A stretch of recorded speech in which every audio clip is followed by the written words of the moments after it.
Amén. Es una bendición estar con ustedes, amados hermanos. Qué rico poder estar acá nuevamente en mi estudio.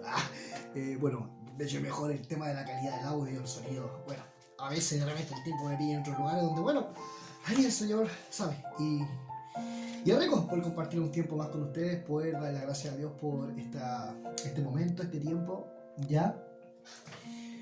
Bueno, seguimos estudiando, chicos, las bienaventuranzas y seguimos con la siguiente bienaventuranza. Estudiamos primero: Dios bendice a los que son pobres en espíritu y se dan cuenta que tienen necesidad de Él, porque el reino de los cielos les pertenece. Esa fue la que estudiamos en un comienzo, ¿ya?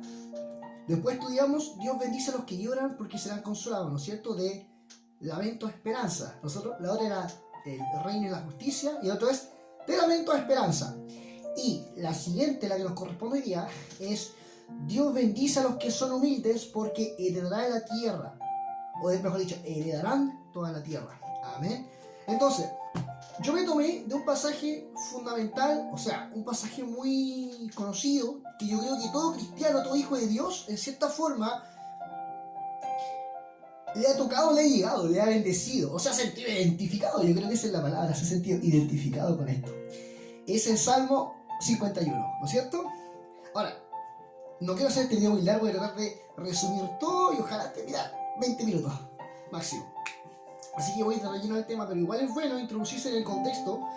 Y acá en la Biblia Nueva Traducción Viviente dice que es un salmo de David cuando el profeta Natán fue a verlo después de haber cometido adulterio con Betsabé. O sea, es un salmo donde Dios trata el corazón de David, lo trata porque estaba pasando una desesperación, estaba viviendo el pecado, estaba viviendo el pecado y no estaba confesando su pecado. De hecho, él no quería, y quién sabe, quizás nunca iba a confesar el pecado si no hubiese sido por Natán, por el profeta.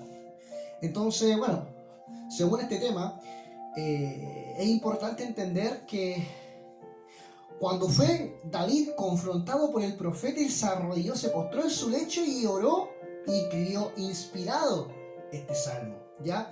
Porque había cometido adulterio. Ese pecado igual tiene alguna relación, digamos, con el pueblo de Israel, ¿no es cierto? Que hablamos veces pasadas, hablamos del adulterio, hablamos de lo que significan las dos casas de Israel y cómo Israel cometió adulterio con Yahweh, con Dios, ¿ya? O sea, todo tiene una ilustración, chicos. Quiero que, bueno, antes de... Siempre es importante entender que toda la Biblia está lleno de ilustraciones o de figuras o de tipos. Tipo significa, por ejemplo, ilustraciones que tienen un significado, ¿ya? Por ejemplo, cuando hablamos de los 10 leprosos, habla de las 10 tribus. Cuando habla acerca de los 12 apóstoles, las 12 son las 12 tribus de Israel, ya la palabra 12. Cuando dice 144.000 sellados, 12 por 12, 144.000, por si acaso. O sea, en todo se puede ver una ilustración, ¿ya? Entonces, bueno, yendo al caso, vemos en este salmo que es muy precioso porque realmente David acá se derrama delante de Dios como nunca y hay un antes y un después de esto. Hay muchos comentaristas que dicen que, claro, después David nunca más fue el mismo. Y claramente el rey David nunca más fue el mismo, pero sí sucede una cosa diferente de aquello como era antes del pecado. Wow. Dios permite siempre cosas, Dios mío. Es maravilloso. Porque, claro, Dios siempre permite cosas nuevas en la restauración. Y para la restauración tiene que haber un cambio. Tiene que haber de repente un tropiezo. Tiene que haber muchas veces una prueba. Tiene que haber muchas veces una dificultad, un pecado, algo intencional, fuerte, para que Dios restaure. Obviamente no estoy diciendo que hay que hacerlo, pero claro, o sea, muchas veces Dios permite en su soberanía, en su gracia, en su misericordia, en su benevolencia, en su amor, en su pasión, que nosotros, de alguna manera, cuando vamos a Cristo, obviamente hay que entender de que uno va siempre con un corazón arrepentido. Eso es lo principal. Recuerden que el mensaje del Evangelio es arrepentimiento y reino. Lo dijimos una semana atrás, más o menos. Eso. Entonces, ese es el mensaje, ¿ya?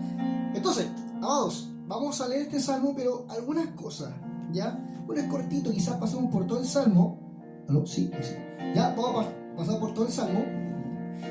Y vamos a identificar 3 características que se pueden ver, digamos, en los evangelios o que Jesús emplea en base a lo que sucedió con David en ese momento, ¿ya? Entonces, primeramente vamos al Salmo 51, ¿ya? Entonces, dice lo siguiente, el Salmo 51 dice así. Dice, hablando David: ten misericordia de mí, oh Dios, debido a tu amor inagotable, a causa de tu gran compasión, borra la mancha de mis pecados. ¿Ya? Acá David se está rindiendo a Dios y dice: lávame de la culpa que he cometido hasta quedar limpio y purifícame de mis pecados, pues reconozco mis rebeliones. Día y noche me persiguen. Contra ti, y solo contra ti he pecado. Wow. He hecho lo que está malo delante de tus ojos, y quedará demostrado que tienes la razón de lo que tú dices, y que tu juicio contra mí es justo. Entonces comienza a hablar hasta llegar al versículo 8. Desde el versículo 1 hasta el versículo 8, David lo que hace es exponer su humanidad, rendir su humanidad hacia Dios, a tal punto que dice lo siguiente: ten misericordia de mí. Ya su poder de reino ya era suficiente, o no estaba, mejor dicho. ¿Por qué? Porque claramente él había cometido pecado y por lo tanto se sentía apartado de Dios. Y eso es lo que el pecado hace, chiquillo. El pecado al final lo que hace es apartarte de Dios, apartarte realmente de la presencia, o mejor dicho, bueno, la presencia está en uno, pero apartarse o no querer buscar a Dios de corazón, no querer orar, no tener el ánimo, la pasión. Recuerden que es algo que con el tiempo pasa, sino que el llamado permanece. Hay que tener claro eso. Entonces, de tal manera, hay que entenderlo. Entonces, chicos, primeramente, según este pasaje, quiero que entendamos lo siguiente. Acá nosotros podemos ver que David, al hablar esto, está recordando, mejor dicho, el llamado que él tuvo al ministerio. Está diciendo: ten misericordia de mí, oh Dios, debido a tu amor inagotable, a causa de tu gran compasión, borra la mancha de mis pecados.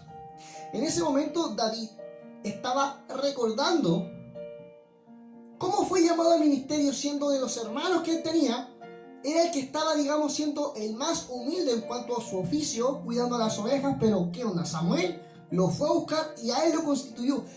Y claro, en su característica, él siempre fue humilde, siempre su deseo, siempre su actitud fue una actitud de humildad.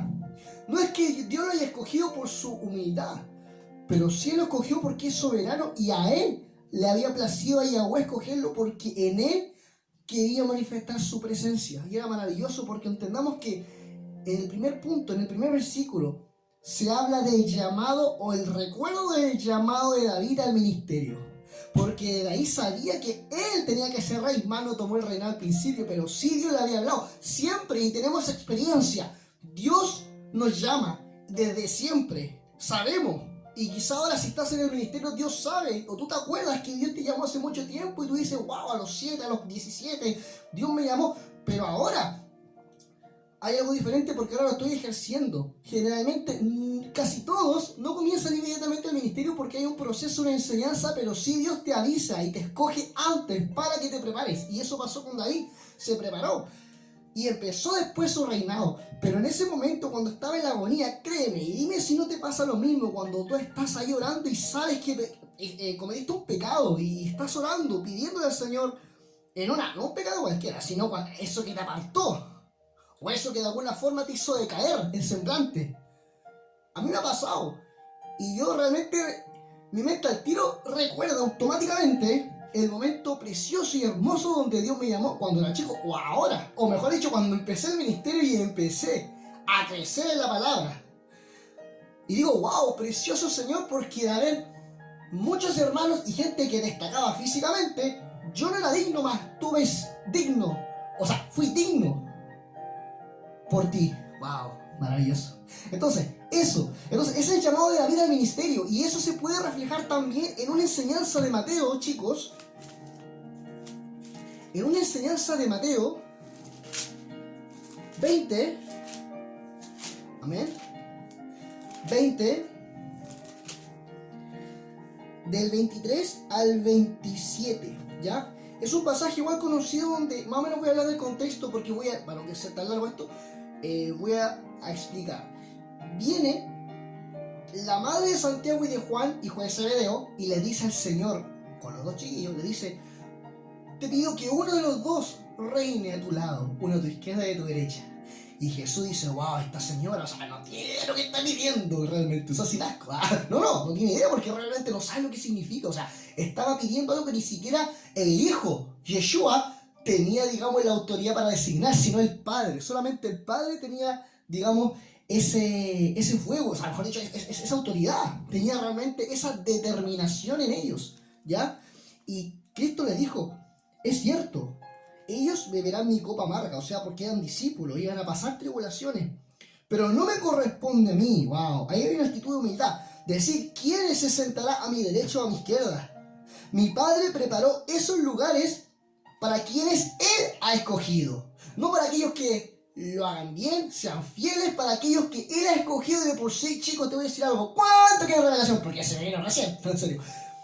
No existe cristiano fiel o infiel que Dios no haya escogido. El que es fiel es porque Dios lo escogió.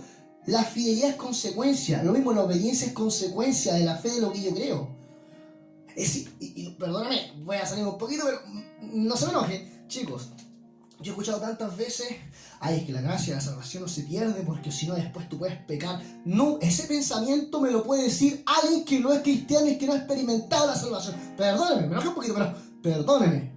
Eso es porque tú no has experimentado la salvación, hermano. Perdóname que te lo diga así, sin anestesia. Pero realmente si tú dices, chuta, nada que ver si alguien ya está en la gracia y usted dice que la salvación no se pierde, hermano Matías, es porque, chuta, uno de ahora después de ser salvo puede pecar, es porque nunca ha sido salvo. La obediencia es la consecuencia, dice Hebreos 5:9, para que lo busque. Es la obediencia. Es un pasaje que nadie pesca, pero es un pasaje poderoso, hermano. O sea, ahí entendemos realmente que nos identifica de haber sido salvo.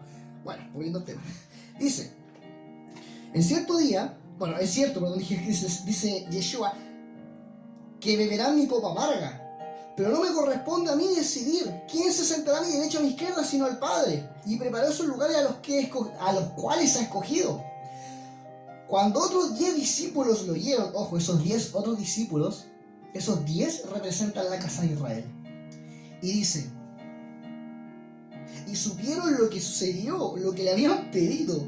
La madre de Santiago y Juan se quedaron indignados. Así que Jesús los reunió a todos. Ya, reunión, consejo de curso. Les dijo, ustedes, que soy profe por eso, ustedes saben que los gobernantes de este mundo tratan a su pueblo con prepotencia y se ganarden. Y en el 26 dice, pero entre ustedes será diferente. El que quiera ser líder entre ustedes deberá ser el sirviente de todos.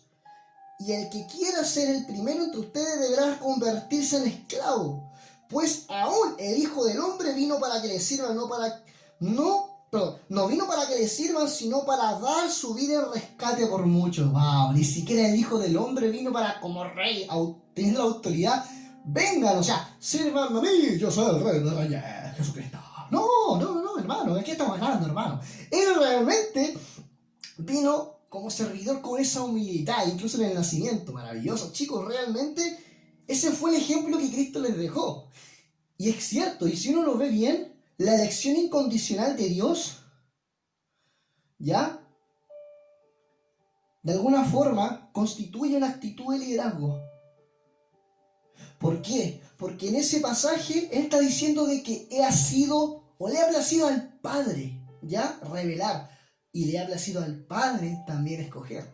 Entonces, como Él escogió, ¿qué hizo Él? ¿Cómo se puede asemejar esto a la actitud de David ahí quebrantado? Él sabía que a pesar de todo, el Padre lo había perdonado y que había sido escogido por Yahweh. ¡Wow! ¡Qué maravilloso! O sea, realmente sabía que el Padre lo había escogido. ¡Qué maravilloso! Y a pesar del pecado que Él cometió, Él sabía de que su promesa era eterna. ¿Ya? Como lo podemos ver acá. Muchos piden, y como dice Romanos, no del que quiere, sino de que Dios quiera tener misericordia. Lo había escogido por un ministerio y sabía Dios, por su hijo y su rey David, que no podía quedarse como estaba, tenía que levantarse. Por eso envió un profeta para que realmente le revelara, porque conociendo su corazón, su omnipotencia o su omnisciencia, sabía que quizás nunca iba a pedir perdón, quizás esconder el pecado eternamente, lo sabemos. Pero realmente fue necesario, hermano. Amén. Entonces, eso se puede entender, una actitud de liderazgo maravilloso, tal como lo dijo, una actitud de liderazgo es una actitud de un hombre que sirve, un hombre que obedece y un hombre que se somete a Dios. Se somete a la palabra de Dios a pesar de mi condición, a pesar de que estas personas querían un puesto de liderazgo, o sea, querían ser reconocidos e importantes en el cielo.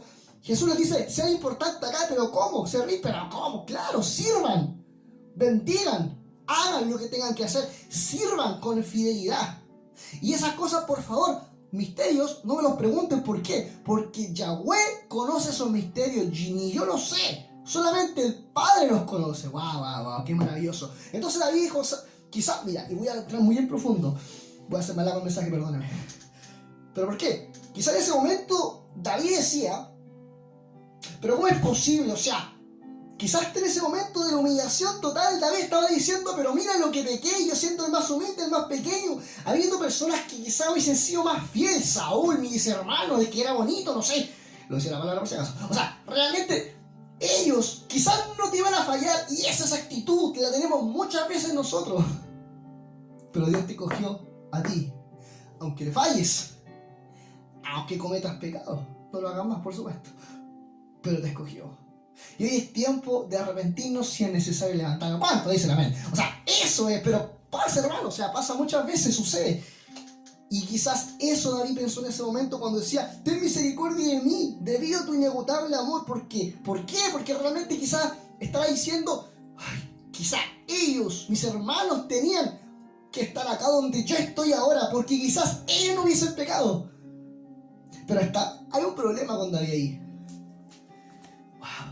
Él estaba mirando con sus ojos, no con los ojos de Dios.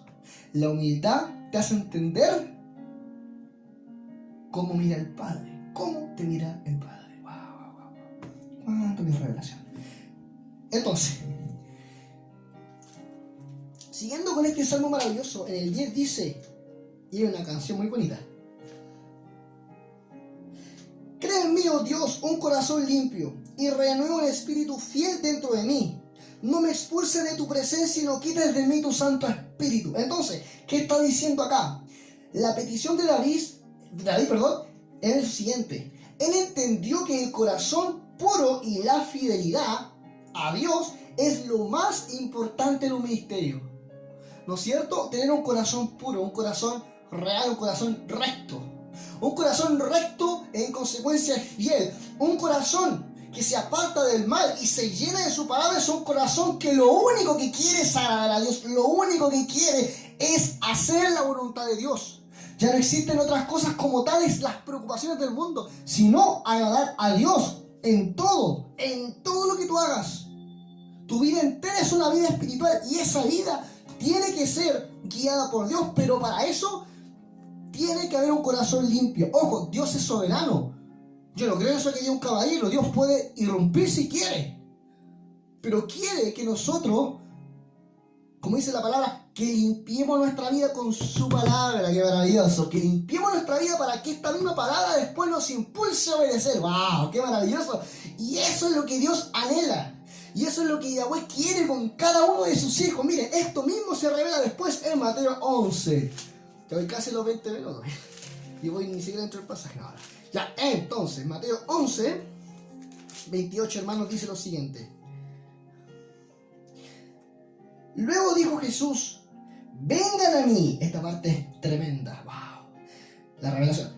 Vengan a mí todos los que estén cansados y lleven cargas pesadas, y yo les enseñaré.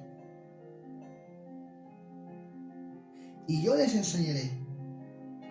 Dice, vengan los que estén cansados y tienen cargas pesadas, y yo les enseñaré y les daré descanso. Pónganse mi yugo, déjenme enseñarles. ¡Wow! ¡Qué hermoso es ser enseñado por el Maestro! Porque yo soy humilde y tierno de corazón, sabe tratarnos con ternura. Y encontrarán descanso para el alma, pues mi yugo es fácil de llevar y la carga que yo les doy es ligera. ¿Saben lo que significa eso? La revelación, ¿qué significa? El estar cansado hace figura o es una ilustración del arrepentimiento real, pero no del mundano o del que no conoce a Dios, sino el arrepentimiento real de un hijo de Dios, que ha caminado siempre en su propia voluntad. Tú puedes tener el concepto claro de lo que hay que hacer para Dios, pero si caminas sin dirección no sirve de nada. Dios quiere, hermano mío, que tú comiences a caminar en la voluntad, a la velocidad o al tiempo que Él quiere, a lo que Él tiene estipulado. Muchas veces queremos hacer muchas cosas, pero no hacemos lo que tenemos que hacer. David, si bien es cierto, hizo muchas cosas, pero muchas cosas las hizo y no se especificaban claramente que eran órdenes de Dios. ¡Wow! Entonces, vamos a entender por qué. Entonces, entendemos eso. Eso es estar cansado. ¿Y Jesús qué pasa? A continuación, habían tenido una revuelta con los fariseos y ellos estaban cansados de su perversidad. Incluso los hijos de Israel en ese momento estaban cansados, se sentían culpables. No hubo quizás arrepentimiento en el comienzo, pero cuando veían a Jesús actuar y lo veían a Él, cómo se sometía al Padre, porque lo decía muchas veces, yo me someto al Padre y hablo lo que el Padre me dice. Entonces, ¿qué está diciendo acá? Ellos se arrepintieron y reconocieron que su carga, o sea, que su humanidad, lo que ellos hacían, que pensaba que estaba bien, no les servía, no le era suficiente. Entonces, ¿qué aconteció? Su yugo, lo que hacían, era pesado. Y Él decía, síganme a mí, echen sobre mí sus cargas. O sea, en pocas palabras estaba diciendo, si están cansados, arrepiéntanse realmente y lleven mi carga. ¿Cuál es mi carga?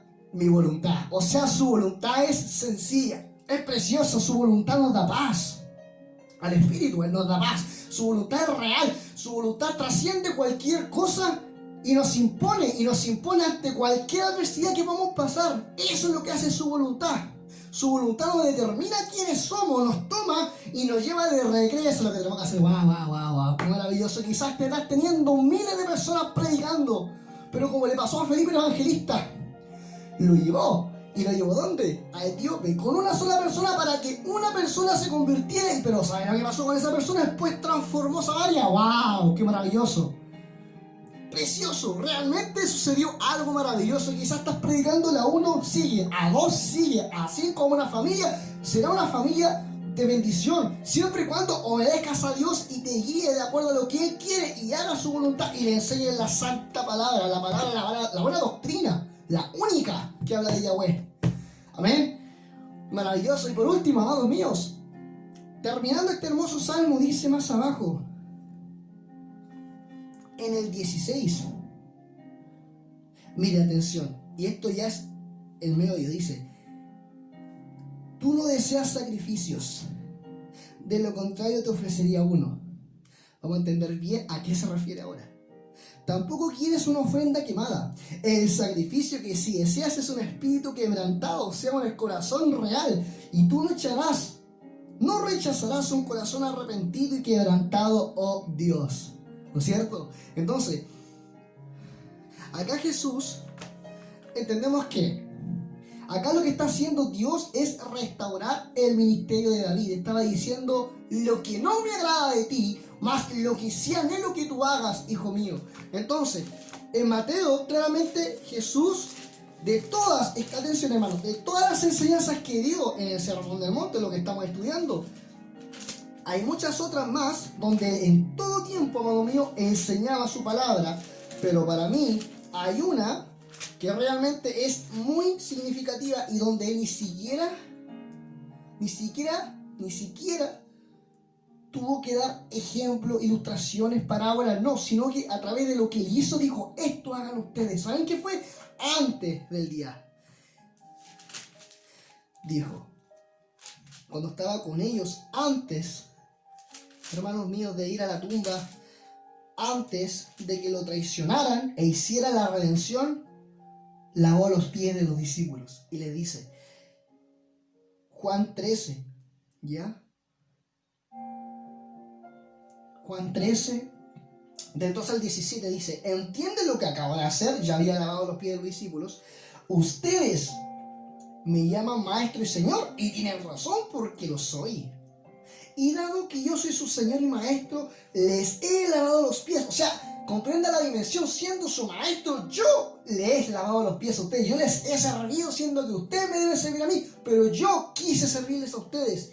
Y dice, yo les he lavado los pies a ustedes, y ustedes deben lavar los pies unos a otros. Les di mi ejemplo para que lo sigan. Hagan lo mismo. que yo estoy haciendo con ustedes y les digo la verdad, los esclavos no son superiores a sus amos, ni su amo es el mensajero. Ahora, quienes saben estas cosas, Dios los bendecirá siempre por hacerlas. O sea, lo que está diciendo acá, él estaba enseñando de que ese es el verdadero ministerio. Le estaba diciendo lo siguiente, Yeshua: la mayor enseñanza que dejó Yeshua a sus discípulos fue el servir a sus hermanos con humildad. Él pudo perfectamente haber hecho al alza de que era rey, pero sin embargo él sirvió. Y eso de lavar los pies era una costumbre que tenían los judíos, que por lo general era un servicio, pero digamos solemne, en un contexto de que el que lo hacía era porque esa persona la admiraba, estaba admirando a su apóstol, estaba diciendo: wow, ustedes son personas que para mí tienen un significado, amados míos, y tienen que hacer lo mismo. Como familia, seguir amándose, como familia, seguir en esto, como familia, seguir avanzando en la obra. Entonces, lo que está haciendo acá, en el Salmo, me devuelvo, dice: el sacrificio que yo anhelo es un espíritu quebrantado, porque lo que estaba sucediendo hasta ese momento y lo que David estaba haciendo, lo estaba haciendo bien, pero en este momento lo que estaba diciendo la palabra, o de alguna forma lo que estaba tratando de explicar, es que a pesar de que te caíste, de que muchas veces no consultaste mi presencia, ahora realmente vas a ver cómo estoy de tu lado y cómo realmente hago mi voluntad sobre ti. Entonces, amén, dice: ¿qué pasó con estas personas? Los discípulos entendieron ahí el verdadero mensaje de Cristo. Ahí realmente entendieron lo que tenían que hacer. Ahí entendieron que tenían que no solamente ser expertos en la ley, hay que hacerlo. No solamente ser expertos o en muchas otras cosas ya, pero más allá de eso, lo que tenían que hacer era servir a su siguiente discípulo, servir y trabajar muchas veces de una forma pero humilde.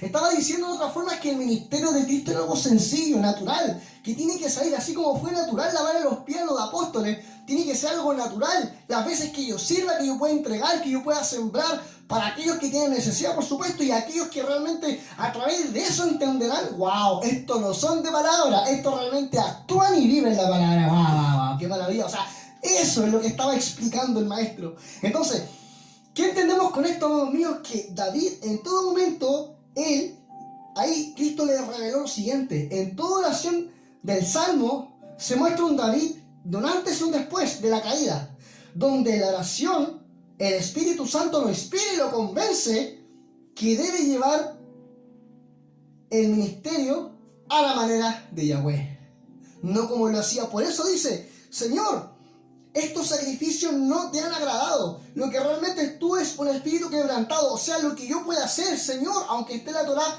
no te agrada si realmente no soy dirigido por ti, o si realmente no me humillo, porque claro, él sabía lo que tenía que hacer, guerrear y todo lo demás, pero claramente Dios le iba a dar instrucciones, y quizás muchas veces también no lo consideraba. Pasaba con los apóstoles, muchas veces querían servir y muchas veces realmente no hacían o no se sujetaban al Padre. O nosotros mismos, cuando queremos hacer la obra, queremos salir y con el primer de medio o la tribulación que podemos tener al tiro nos desmotivamos, y eso sucede. ¿Y por qué? Porque no nos fortalecemos bien, porque no le hemos pedido la estrategia al Padre, y el Padre nos va a dar la estrategia cuando leamos la palabra, pero oremos antes de leer su palabra. O sea, orar para que en ese momento el Señor nos revele lo que tengamos que hacer. Y es maravilloso, porque sabemos que Dios revela e inspira nuestra vida, nuestro espíritu para servir. ¡Wow! Y eso es maravilloso. Y sabe lo que tenemos que hacer.